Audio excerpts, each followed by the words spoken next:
How about the women's national team getting a silver at the Rugby World Cup? Phenomenal. That's so inspiring. They've a ton of grit. What a team, too. How much did you watch that? Yeah, we had it on. Yeah, Mike. I mean, like the whole run through the World Cup. Yeah, I watched a few games. Yep. Ever play rugby? No, I never got a chance to. It's too bad. Oh, too bad. But they're special. How you hear them talk about what they believe team is and stuff like that, it's exceptional. Do you know about Magali Harvey and Sophie DeGoody and Heather Moyes? Well, Sophie DeGoody just won Rugby Player of the Year. Yeah, phenomenal. I go back to the conversations I've had with you after losses in Toronto, and you're always so calm. But is a game like that the reason? Because you know your team so well that when it comes to crunch time, that you're going to see a game where the offense, defense, and special teams all produce. Yeah, that was a pretty neat three-phase game in terms of how clean they were. I know we took a few penalties, but I think the execution, when we watch that back as coaches, we'll be very pleased with the execution. The players should be too. And when you get all three phases humming, that's what's possible. Do I think they're all going to look like that? Yeah, I sure as hell hope so. And I think it's a great indicator of what you can do if you play really clean, high-level execution, physical. You do all the things that we know over time equates to winning. It can look like this. So, I mean, I'm very pleased for the guys, especially going into a bye week, having something like that they can enjoy.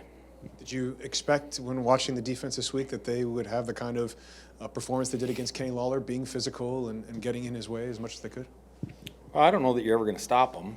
I don't know what his numbers were, but I think our guys did a great job of not panicking and sticking with the play right through to the very end, knowing that he can jump, he'll get his hands on the ball. He may have you by a step, but that doesn't mean the play's over. So I thought a couple times for sure that just the way they stuck with the play and managed to just knock it out as they go to ground is, it's professional, right? It looked great. How are you going to nitpick that one? Because, coaches are always looking for things wrong. Yeah, I think that's the problem is if you choose to say nitpick, then that mindset shuts you down from learning, right? If you are in a growth mindset, you take the corrections knowing that there's never been a pro game of football that's ever been played perfectly, that there's things that we can clean up. And if they like the way this feels, and we all do, then let's bury our head in the corrections again, right? Let's enjoy it for the week, but let's get back to work and try and be better. I know we've asked you this before, did you get any sense in advance during the week that this was going to be your team's best? You always think that. I thought the work rate was exceptional, I'm not saying they don't work hard, but I just think they just based on the number of practices we had and what we did, they were going to have a bit more time. Okay. And they used that time to all get together and put in extra work as whole units or as whole sides, right, whole phases. And I'm not saying they've never done that before, but it just, the timing is exceptional, right? It just all lined up. But having said that, we can have a practice week where every coach is kind of steamed and we can still go out and play really, really well, good three-phase football. So I don't know that I look at it as any real indicator, Yeah.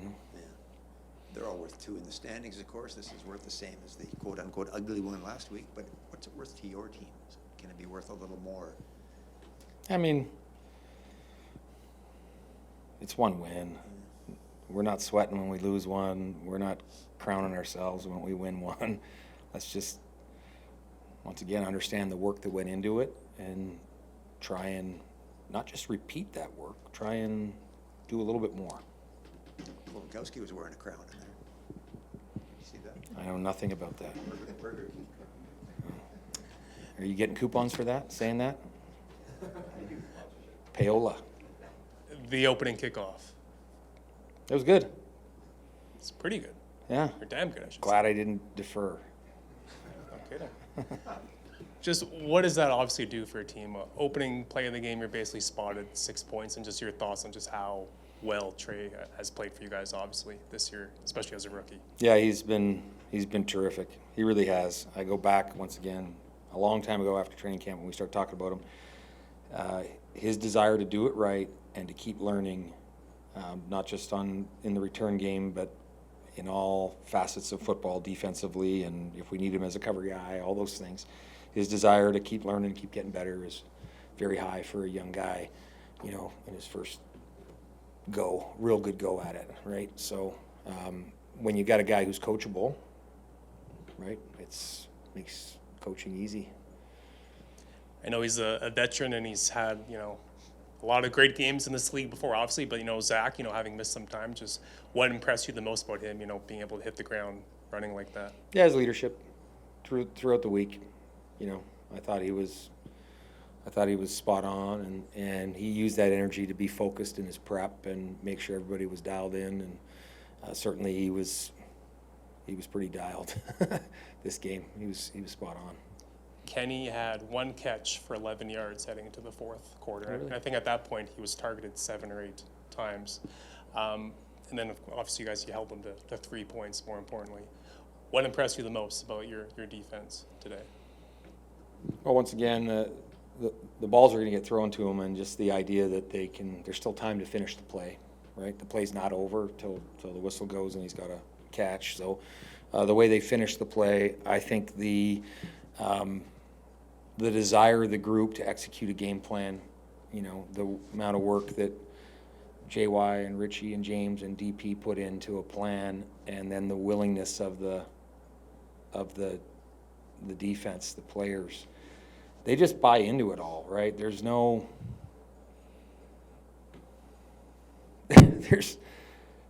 there's nothing about anything that the coaches say that they're saying, what about, you know, they're just like, got it, let's do it. And they're going out there trying to execute it at a high level, right? The coaches try to put them in the best spots possible, and these guys just lap it up. They're ready to go, and they'll listen, and they'll do everything they're asked to do. Trey Vavel, after his earlier game with the 2 touchdowns, talked about how he needed to be better. And then in the last game where he set a new season record, franchise record, he talked about how he needed to get 2 touchdowns today. And so he got 1 on the original thing. You talk about growth mindset. He almost kind of seems like he's driven by fear of losing his job. Yeah, maybe as a young guy that happens. You know, you wouldn't want them to have their whole career driven by fear. I don't know if that's healthy. Yeah. And the numbers don't really matter. I don't know that we're looking for any specific production. I think, you know, him wanting to help his teammates is one of his best attributes, and him, once again, his desire to learn and be better. So when we look at the film and we say, hey, we think this, and obviously Mike Miller was never a returner, right? But when we try to give correction, when Mike tries to give him correction and stuff like that, he's willing to listen, right? It's not like, well, I'm a skill position guy and it's all feel, right? Like he says he blacks out when he starts running. But there are things that he's doing better, right? That he's conscious of, that he's trying to be better at. It's been no secret that it's kind of been an up and down season for the offense, the play calling, the execution, scoring touchdowns. It just felt like today really worked, and it wasn't like it came against a defense that wasn't good or a team that wasn't good. And I know it's hard to beat every team, but it seemed like everything went well today. I think your take on it about what's been going on offensively might not be exactly accurate either, right? So I like what the offense did today. I liked how clean they were. I mean, we took care of the football. I don't know we were +2 maybe in giveaway, takeaway, right? Where, you know, we've had some games where we're not, obviously, but being +2 is going to certainly help you win some games. And then we had some explosive plays. I thought our O-line and Brady ran the ball hard. I think the receivers have been putting in a lot of extra work on blocking. I think the decision from the quarterback spot has been spot on. You know, it all adds up. But whatever happened before, right, it's what we do going forward, right? Making sure that we're staying clean and we're executing at a high level and we're physical, all the things that are going to help us win football games. Thanks for doing this, Coach. You touched on it a little bit just now. Obviously, Tui spends a lot of time in this offense as the sixth O-line. O-line was great today, obviously. But you see KC checking in. You see Michael Krisyk checking in. Dembski spending a lot of time in there. It looked like more max protect today. Obviously, the double move to Pokey. You had 8 guys in there blocking. Was that intentional today, that you did more of that than normal? No, I think it's a normal game plan. I would have to look at the play calls and the numbers to see how many times we were in that, but I think at any time, any team in this league that's trying to take a shot is going to bring in extra protection, right? It has nothing to do with anything except you're trying to buy a bit of time, but it's the usual, it's the norm across the entire league. I mean, you ask any defender what they see when they see 70 or 80 protection, it's like shot, right? So, Double move. yeah, whatever. I mean, it's nothing special. It's what every team does, right? In terms of extra protection, I don't think that's it. Okay. But 0 sacks today allowed. 0 turnovers. And once again, we look at the O-line and say sack, or quarterback and say sack, but when there's a high level of execution across the board from the receivers, the depths, the widths, the timing, the O-line, the protection, the quarterback hitting his back foot, get rid of the ball, that all adds up to 0. When it doesn't add up to 0, everybody's looking for who's to blame for that, right? But when there's a sack, once again, there's usually multiple things that have gone wrong.